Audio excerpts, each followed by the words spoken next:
Charlie, more than any figure in our country, led the resistance that has restored freedom of speech to this country.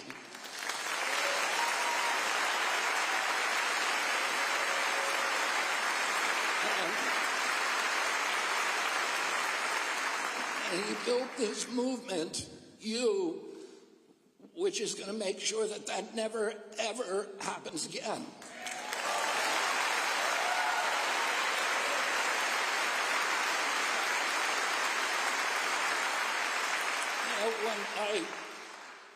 When my brother David died, I had a conversation with my mother, who had been through more than her share of loss and tragedy.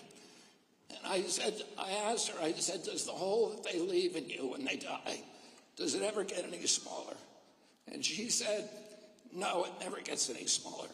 But our job is to build ourselves bigger around the hole. We do that.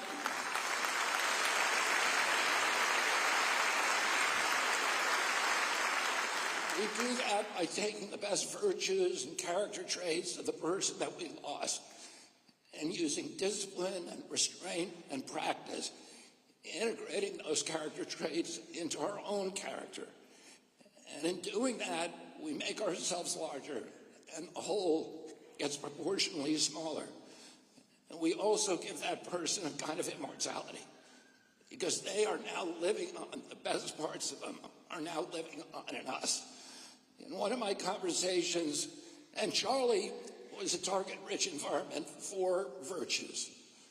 We can all think of something extraordinary he did: his love of family, his love of God, his love of freedom of speech, his reverence for this country, his belief that we are an exemplary nation.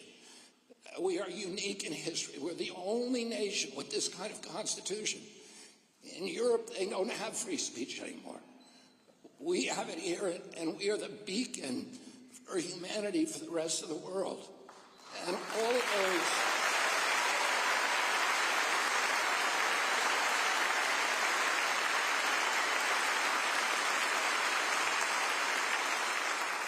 all of those visions, his vision, his mission to preserve those things, his kindness in talking to people with whom he disagreed, are all things that we need to learn and we need to integrate into our own lives.